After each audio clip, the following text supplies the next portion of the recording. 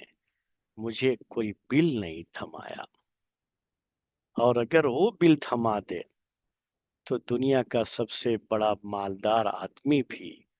وہ بل ادا نہیں کر پائے گا. تصور کیجیے ذرا اس کو. یہ صرف ایک نعمت کی بات کر رہا ہوں. ایک نعمت یہ جو ہماری سانس ہے نا، جو نیچے اوپر ایک مرتبہ اندر اور باہر یہ جو ہو رہی ہے، جو آکسیجن ہم کو مل رہا ہے، اگر اللہ تعالیٰ اسی کو روک لے اور آرٹیفیشیل آپ کو اس کے لیے انتظام کرنا پڑے، آکسیجن لگانا پڑ جائے آپ کو آپ کی زندگی بچانے کے لیے، تو دیکھیے کہ اس کا بل کتنا ہوتا ہے. اور چند دنوں اگر آپ کو اسی پر رہنا پڑے، چند مہینے، تو دیکھیے اس کے بعد اس کا بل ادا کرتے ہوئے آپ کی کیا حالت ہوتی ہے. ذرا سوچئے پھر اس کے بعد کہ اللہ تعالیٰ نے اگر یہ بل ہمارے سامنے رکھ دیا کل قیامت کے دن کہ صرف مجھے یہی ایک بل ادا کر دو، باقیہ تو چھوڑ دو، تو میرے بھائیوں، کس انسان کے پاس یہ طاقت ہے جو ہاسپٹل کی بل تو آسانی سے ادا کر دیتا ہے، اور بل ادا کر کے بھی ان کا شکریہ ادا کر کے آتا ہے، تھینک یو. جنہوں نے اس کی جیب لوٹی ہوئی ہوتی ہے، جیب کتری ہوئی ہوتی ہے، ان کا تو شکر ادا کر کے آ جاتا ہے. لیکن کبھی یہ سوچا کہ یہ آکسیجن جو میرا رب مجھے فراہم کر رہا ہے اس کا بھی مجھے شکر ادا کرنا ہے. ایک نعمت ہے جس کی بات کر رہا ہوں میں آپ کے ساتھ. کتنی بڑی بڑی نعمتیں ہیں یہ اللہ تبارک و تعالیٰ نے دے رکھی ہیں. ہمارے جسم کا یہ پورا نظام نیچے سے اوپر تک، میرے بھائیوں، اگر ایک نظام کے اندر بھی تھوڑی سی کہیں گڑبڑی آ جاتی ہے، ہماری جو ہے اپنی کسی جو ہے کرتوت کی وجہ سے، ایک چھوٹی سی مثال لے لو آپ آج کے دور کے اندر، میڈیکل کی زبان میں چھوٹی سی مثال لے لو. انسولین جو بنتی ہے ہمارے جسم کے اندر، جو شوگر کو ہمارے جسم کے اندر کنٹرول میں رکھتی ہے، ہمارے اندر جو نظام رکھا ہے اللہ تبارک و تعالیٰ نے ہمارے بی پی کو کنٹرول میں رکھنے کا، اگر یہ ڈس بیلنس ہو جاتا ہے اور ہماری شوگر بڑھ جائے تو انسولین بھی لو، دوائیاں بھی کھاؤ، لیکن جو پہلے والی کیفیت ہے، ایک ڈاکٹر آپ کو پل تو دے سکتا ہے لیکن اس کو لوٹا نہیں سکتا. آپ کو انسولین تو لگا سکتا ہے، نہیں وہ انجیکشن تو لگا سکتا ہے آپ کے بدن میں، جو ہے دوائیوں کے ذریعے سے انسولین کو جو ہے بڑھانے کی کوشش تو کر سکتا ہے، لیکن آپ کے جسم کے اندر جو انسولین کو پیدا کرنے کی خود صلاحیت تھی، جو اللہ تعالیٰ نے رکھی تھی آپ کے جسم کے اندر، کہ جیسے ہی جو ہے احساس ہوتا ہے آپ کی زبان پہ جب کوئی میٹھی چیز آتی ہے نا، تو یہ یہاں سے پیغام پہنچ جاتا ہے، میسج پہنچ جاتا ہے کہ اب یہ میٹھی چیز آ رہی ہے، تو اللہ تعالیٰ کے اندر کے نظام سے فوری طور پر انسولین وہاں پہ بن کے تیار ہوتی ہے کہ آپ کو اس کا مقابلہ کرنا ہے، اور اس میں جو ضرورت ہے اتنے حصے کو جو ہے جسم کے اندر، باڈی کے اندر رکھنا ہے، اور بقیہ کو نکال دینا ہے۔ وہ تو خود بخود نظام جس میں ہم کو کوئی پریشانی نہیں، بڑی صحت میرے بھائی۔ لیکن سوچئے کہ جب یہی نظام گڑبڑ ہو جاتا ہے تو پھیکی پھیکی چائے پینی پڑتی ہے، میٹھی میٹھی جو ہے ڈشیں سامنے ہوں، دل جو ہے مچل رہا ہو، زبان میں پانی آ رہا ہو، منہ میں پانی آ رہا ہو، کھانے کو دل چاہ رہا ہو، لیکن نہیں، وہ ڈاکٹر نے منع کر رکھا ہے۔ صحت کا مسئلہ ہے۔ کیوں؟ اللہ کی ایک ماں جو ہے نعمت جو جسم کے اندر تھی، اس نعمت کی ہم نے قدر تو کی ہی نہیں، اور دنیا کے اور کوئی نظام تو وہ دوبارہ پیدا نہیں کر سکتا اس کے اندر، وہ اللہ تعالیٰ ہی پیدا کرنا کرے تو جو ہے وہ چاہے تو ہی دوبارہ پیدا ہو سکتا ہے۔ ذرا ان بھائیوں اور بہنوں سے بھی کبھی ملیے اور پوچھیے ان سے جن کی پیشاب کا نظام گڑبڑ ہو گیا، جن کی کڈنی خراب ہو گئی، پوچھیے کبھی ان سے کہ کتنی تکلیف محسوس کرتے ہیں، کتنے پیسے خرچ کرتے ہیں اس کے پیچھے، اور ہم روزانہ پانی پیتے رہے، پیشاب کرتے رہے، جتنا چاہا پانی پی لیا، پھر جا کر کے پیشاب بھی کر لیا، بڑے سکون کے ساتھ، بڑے اطمینان کے ساتھ اپنے رب کی اس نعمت کا کبھی ہم نے احساس کیا؟ احساس کرنا ہے تو اس شخص کے پاس چلے جائیے کبھی کہ جس کی پیشاب کے یہ سسٹم میں خرابی آ گئی، اور اسے باقاعدہ جو ہے ڈائلیسس کے ذریعے سے، جو آج کی زبان میں کہا جاتا ہے کہ جا کر کے وہ بڑی تکلیف دہ چیز اس سے گزرنا پڑتا ہے، جس کو تصور کر کے ہی روح کانپ جاتی ہے، پیسے الگ اس کے دینے پڑتے ہیں، مفت میں جو اللہ نے دے رکھا تھا یہ کچھ نہیں، بس صرف ہمیں اس کا شکر ادا کرنا تھا، اور شکر کی ادائیگی کی شکل یہ تھی کہ تنہا اس کی عبادت کرنی تھی، اور تنہا اسی کے حکم کے مطابق ہی ہم کو چلنا تھا، اور ہم وہ نہیں کر سکے، سب کچھ بھول گئے۔ تو یہ ہے اللہ تبارک و تعالیٰ نے یہ جو ہے پیش کیا ہمارے سامنے، دیکھو، وَمَا بِكُم مِّن نِّعْمَةٍ فَمِنَ اللَّهِ، چھوٹی سی آیت، چھوٹا سا ٹکڑا جو ہے قرآن کا، سوچو ذرا اس ٹکڑے کے اوپر، اور کتنی باتیں ہیں جو اللہ نے ہم کو یاد دلا دی ہیں، اور اس کا تقاضا کیا ہے،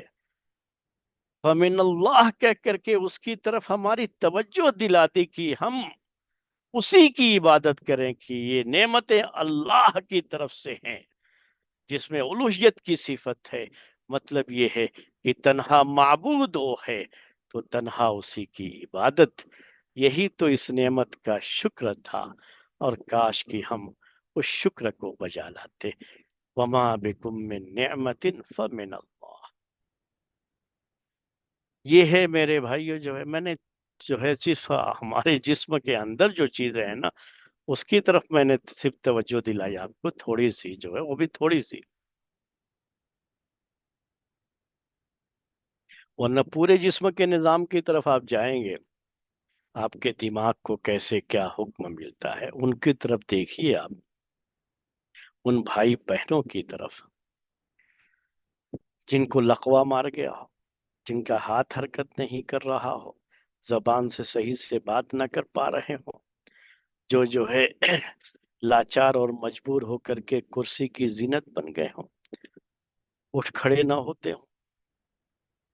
کوئی حرکت نہ کر پاتے ہوں، جو ایک طرح سے ہینڈی کیپ یا کہیے کہ جو ہے اپاہج کی زندگی بسر کرنے کے لیے وہ مجبور ہیں، ان کو دیکھیے، یہ چیزیں انسان کے اندر میرے بھائیوں سیکنڈوں میں ہو جاتی ہیں، پتہ نہیں رہتا ہے، آدمی کو چلتا پھرتا جا رہا ہے، معلوم ہوا کہ کہیں دماغ کی کسی نس کا کچھ مسئلہ ہو گیا اور جسم کا کوئی حصہ مفلوج ہو کر کے رہ گیا ہے، اس کی حرکت ختم ہو گئی۔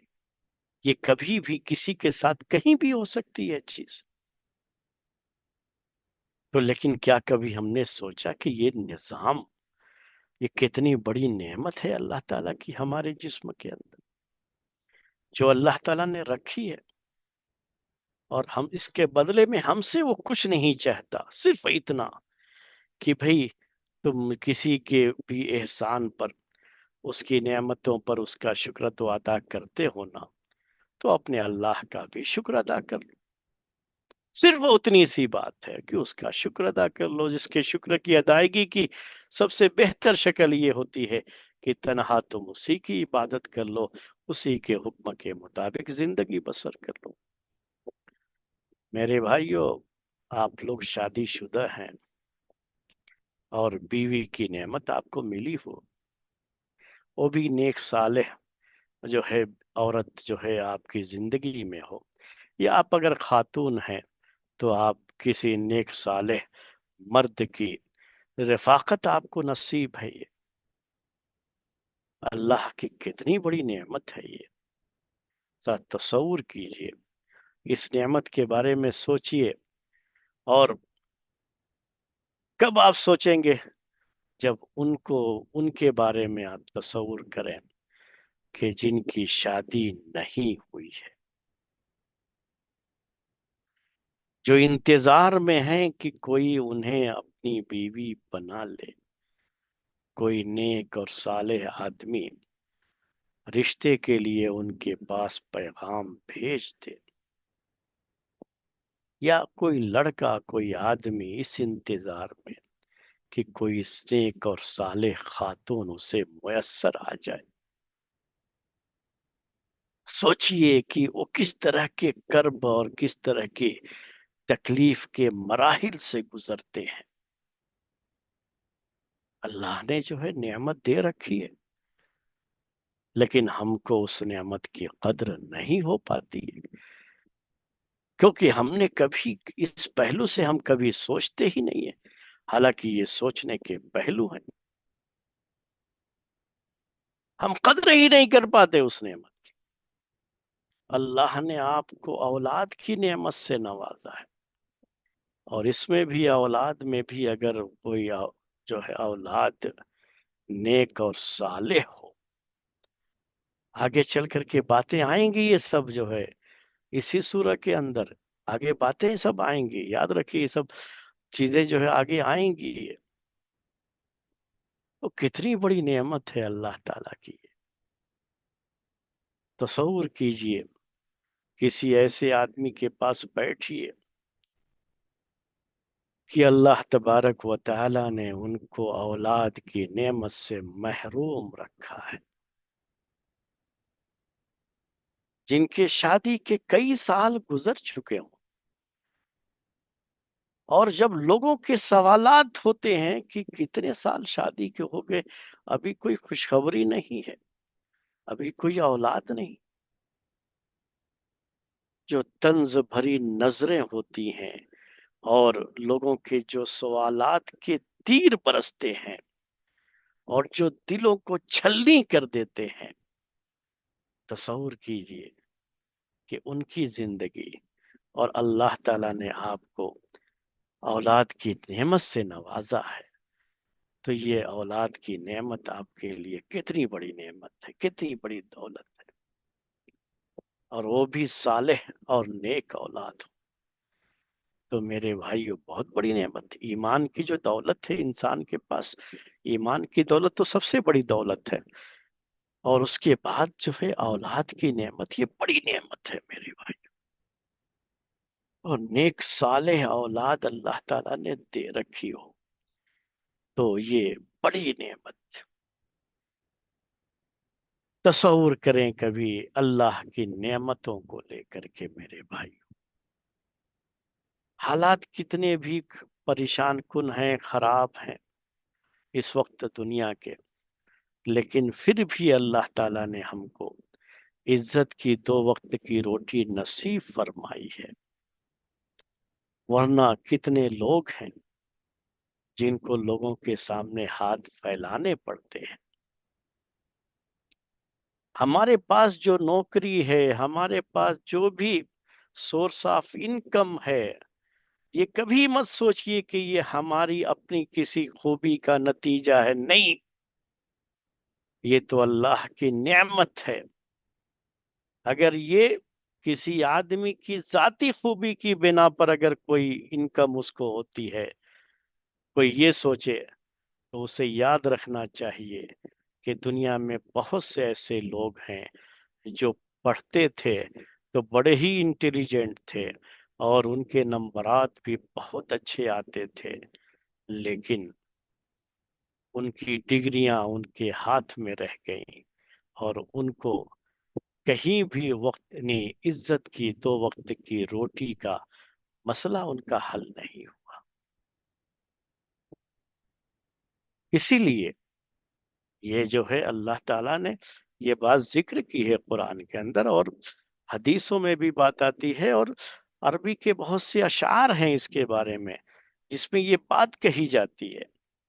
کہ یاد رکھو یہ رزق کا معاملہ کسی کو اس کی عقل، اس کی صلاحیت، اس کی ذہانت اور وہ کتنا انٹیلیجنٹ ہے یہ دیکھ کر کے رزق نہیں دیا جاتا ہے کسی، یہ خالص اللہ کی راہ کی رحمت ہوتی ہے، اس کا کرم ہوتا ہے، اور اس کی طرف سے یہ چیز جو ہے بندوں کو ملتی ہے۔ تو ایک شاعر نے عربی زبان میں اسی لیے کہا کہ اگر یہ رزق جو ہے نا عقل کی بنیاد پر تقسیم ہوتی کہ آدمی کتنا عقل مند ہے اسی کے لحاظ سے اس کی جو ہے آمدنی ہوگی اور اس کے کھانے پینے کا انتظام ہوگا، تو عربی کا شاعر کہتا ہے کہ دنیا میں جتنے بھی جانور ہیں سب بھوکے مر گئے ہوتے، کیونکہ ان کے پاس تو عقل ہی نہیں ہوتی۔ تو یہ سب جو ہے کبھی بھی ہماری اپنی صلاحیت کی بنیاد پر ہم کو کوئی سروس ملی ہے، کوئی نوکری ملی ہے، یا ہم نے جو ہے کچھ 2 پیسے کمائے ہیں، تو اس میں ہماری صلاحیت کا کوئی دخل نہیں ہوتا ہے، یہ تو خالص اللہ کی طرف سے ہے، یہ بڑی نعمت ہے جس پر ہمیں اپنے اس رب کا شکر ادا کرنا ہوتا ہے۔ لیکن ہم اکثر کیا ہوتا ہے بھول جاتے ہیں، اور اللہ تعالیٰ کو یہ چیز سخت ناپسند ہے۔ قارون جو اپنے دور کا بہت بڑا مالدار شخص تھا، اس کے پاس کتنی دولت تھی، اس کا اندازہ لگانے کے لیے اللہ تبارک و تعالیٰ نے قرآن میں یہ ذکر کیا کہ اس کے خزانوں کی جو چابیاں ہیں، صرف کی یہ چابی جو ہے اس کو لادنے کے لیے جانوروں کی پیٹھ پر جو ہے لاد کر کے چابیاں لے جائی جاتی تھیں، تو خزانے کتنے رہے ہوں گے، جبکہ ایک ایک جگہ کی چابی جو ہے، اب کتنی جگہوں کی چابیاں ہوں گی، وہ سوچئے کہ جس کو وزن جو اتنا ہوتا تھا کہ اس کو سواریوں کی پیٹھ پر لاد کر کے لے کے جایا جاتا تھا۔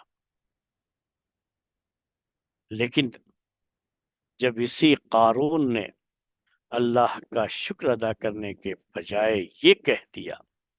کہ جو کچھ بھی دولت میرے پاس ہے یہ سب میری اپنی صلاحیت کی وجہ سے ہے،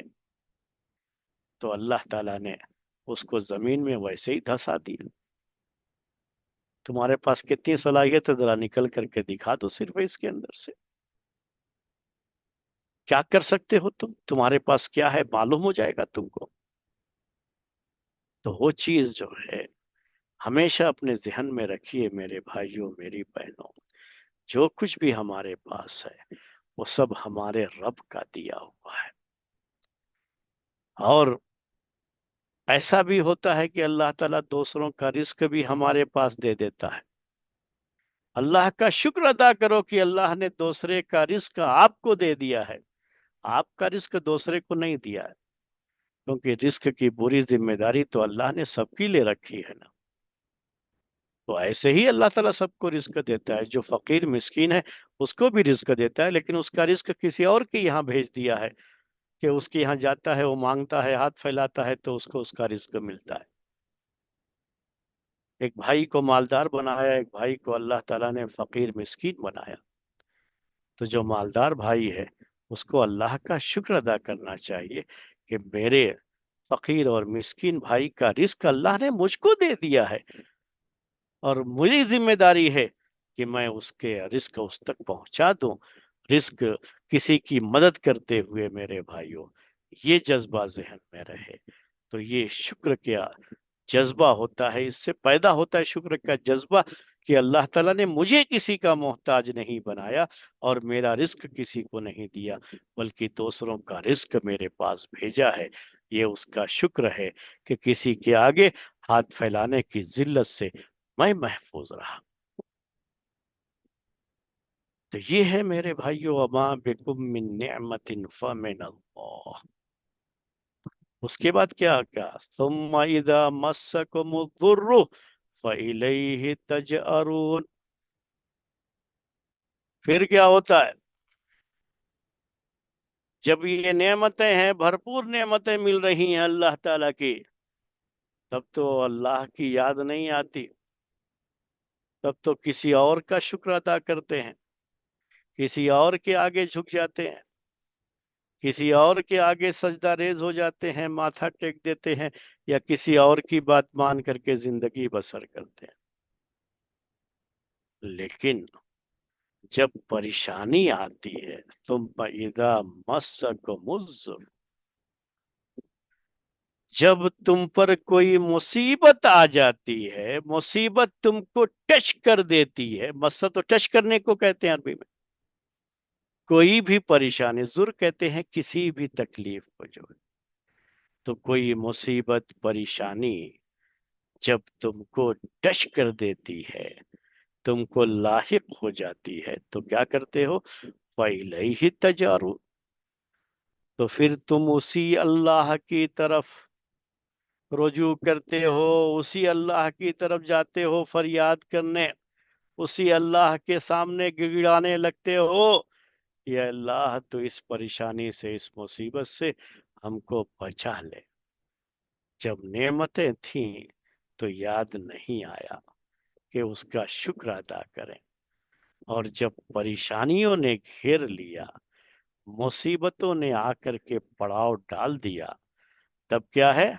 اللہ یاد آ گیا، اور رب یاد آ گیا کہ یہ پریشانی وہی دور کر سکتا ہے، اب چلو نالو فریاد شروع،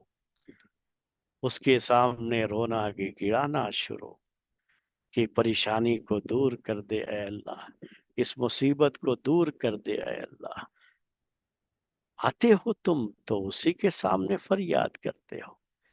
کاش نعمتوں کے دنوں میں بھی اپنا وہ رب یاد ہوتا۔ یہ ہے میرے بھائیوں جو ہے مسئلہ۔ میں آپ کو دو شعر سناتا ہوں اس کے اوپر۔ ایک ہندی میں ہے شعر، یعنی وہ جو ہے ہندی زبان کا اس پر یہ ہے غلبہ ہے، اور ایک اردو کا بڑا مشہور شعر ہے، اور ایک ایسے شخص کی جو ہے دل کی وہ ترجمانی ہے، جس کو یا جس کی جو ہے خاندان کو اللہ نے بڑی نعمتوں سے نوازا، لیکن انہوں نے ناشکری کی زندگی بسر کی تھی، اس کا وہ شعر جو ہے، میں دو شعر سناتا ہوں آپ کو، اور آج کا درس اسی پر ختم کریں گے۔ ہندی میں ایک شعر ہے، کسی زمانے کا ایک بڑا مشہور شاعر گزرا ہوا ہے ہمارے اس ملک کے اندر، غالباً وہ تلسی داس یا کبیر داس ہے، شاید کبیر داس کا یہ شعر ہے، کبیر داس کہتے ہیں جی۔ تو کبیر داس کا کہ دکھ میں سمرن سب کرے، سکھ میں کرے نہ کوئی، دکھ میں سمرن سب کرے، سکھ میں کرے نہ کوئی، اور سکھ میں سمرن جو کرے تو دکھ کاہے کو ہوئے۔ یہ جو ہے میں نے کہا تھوڑا اس میں ہندی والا انداز ہے تو تھوڑا آپ کو بتانا پڑے گا۔ اس کا مطلب کیا ہے کہ جب دکھ میں آدمی ہوتا ہے نا، پریشانی میں، تو سب عبادت کرتے ہیں، اور جب سکھ میں ہوتا ہے تو کسی کو عبادت کرنا، اپنے رب کو یاد کرنا کسی کو یاد نہیں رہ جاتا ہے کہ اس کا شکر بھی ادا کرنا ہے۔ اور پھر کہا کہ اور اور سکھ میں سمرن جو کرے تو دکھ کاہے کو ہو۔ اور اگر یہ انسان سکھ کے دنوں میں ہی جب آرام اور سکون سے تھا، ساری نعمتیں مل رہی ہیں اور ہر طرح کا آرام تھا، اسی وقت اگر یہ عبادت کرتا رہتا، اپنے رب کو یاد کرتا رہتا، تو یہ دکھ کیوں ہوتا تھا اس کو؟ اللہ تعالیٰ دکھ بھی نہیں پہنچاتا تھا اس کو۔ تو یہ بہرحال ایک تو اس کی اپنی سوچ ہے، تو یہ اس نے پیش کیا تھا۔ ایک دوسرا شعر اردو کا ہے، وہ بہادر شاہ ظفر دہلوی کا شعر ہے، جو شاعر تھا بہادر شاہ ظفر دہلوی۔ یہ مغلیہ حکومت کا سب سے آخری بادشاہ ہے، یہ اسی کے دور سے جو ہے سب کچھ ختم ہو گیا اور انگریزوں کے ہاتھ میں پورا ہندوستان آ گیا تھا۔ یہ وہی ہے بہادر شاہ ظفر دہلوی، جس کو دفن کے لیے اپنے ملک میں زمین بھی نہیں مل سکی تھی، اور جس کو رنگون بھیج دیا گیا تھا، موجودہ دور کا جو برما ہے وہاں جو ہے بھیج دیا گیا تھا۔ یہ بہادر شاہ ظفر دہلوی ایک شاعر تھا۔ یہ بھی بتا دوں آپ کو، اس زمانے کے دو مشہور شاعر جو ہے، ایک تو ذوق کہتے تھے اور دوسرے کو مرزا غالب، یہ اس کے استاد ہوتے تھے باقاعدہ۔ اور جب کوئی قوم شعر و شاعری میں لگ جاتی ہے نا، تو اس کا انجام یہی ہوتا ہے میرے بھائیوں۔ بادشاہ کا کام یہ سب تھوڑی نہ ہوتا ہے، بادشاہ کا کام حکومت کو سنبھالنا ہوتا ہے۔ لیکن اس نے بہرحال چونکہ دکھ کے دن بہت گزارے، بہت تکلیف کے دن گزارے، حالانکہ اس کے جو پہلے کے بادشاہ تھے مغل حکومت کے، جو ہے چاہے اکبر ہو یا اس کے پہلے کے بادشاہ اور اس کے بعد کے کچھ بادشاہ اورنگزیب کو چھوڑ کر کے، تو وہ سب تو ناشکری میں زندگی بسر کیے تھے، سب ناشکری میں زندگی بسر کیے تھے، یاد ہی نہیں رکھو کہ نعمتوں میں جو ہے زندگی بسر کر رہے تھے نا۔ تو تاج محل تو یاد بنانا یاد رہا بیوی کی یاد میں، لیکن اللہ کو یاد کرنے کا موقع نہیں تھا ان کے پاس۔ تب یہ آخر کا بادشاہ جو تکلیفوں کی زندگی بسر کرتا ہے، کیونکہ نعمتوں کا دور تو گزر چکا تھا، تو اس نے ایک شعر کہا۔ وہ شعر کیا ہے کہ ظفر آدمی نہ جانیے گا اسے، وہ لاکھ صاحب فہم و ذکا۔ جو ہے یہ تھوڑے الفاظ ادھر ادھر ہو سکتے ہیں کیونکہ کافی پہلے کا یہ پڑھا ہوا شعر ہے میرے۔ تو وہ کہتا ہے کہ ظفر آدمی نہ جانیے گا اسے، وہ لاکھ صاحب فہم و ذکا، جسے تیش میں جسے عیش میں یاد خدا نہ رہی، جسے تیش میں خوف خدا نہ رہا۔ کہ ظفر ایسے کو آدمی کو کبھی انسان مت سمجھنا، چاہے اس کے پاس کتنی ہی عقل کیوں نہ ہو، کہ جسے عیش و آرام کی زندگی میں اللہ یاد نہیں رہ گیا، جو اپنے رب کو یاد نہیں کر پایا، اس کی نعمتوں کا اس کو جو ہے احساس نہیں رہا، اور نعمتوں پر شکر ادا کرنے کا احساس نہیں رہا، اس کو آدمی ہی مت سمجھیے، اس کو انسان ہی مت سمجھیے، اس طرح سے وہ کہتا ہے۔ تو یہ میرے بھائیوں جو ہے، بہرحال یہ چند باتیں تھیں اس آیت کو لے کر کے، اسی پر آج کا یہ درس ہم ختم کرتے ہیں۔ سبحانک اللہم و بحمدک، اشہد ان لا الہ الا انت، استغفرک و اتوب الیک۔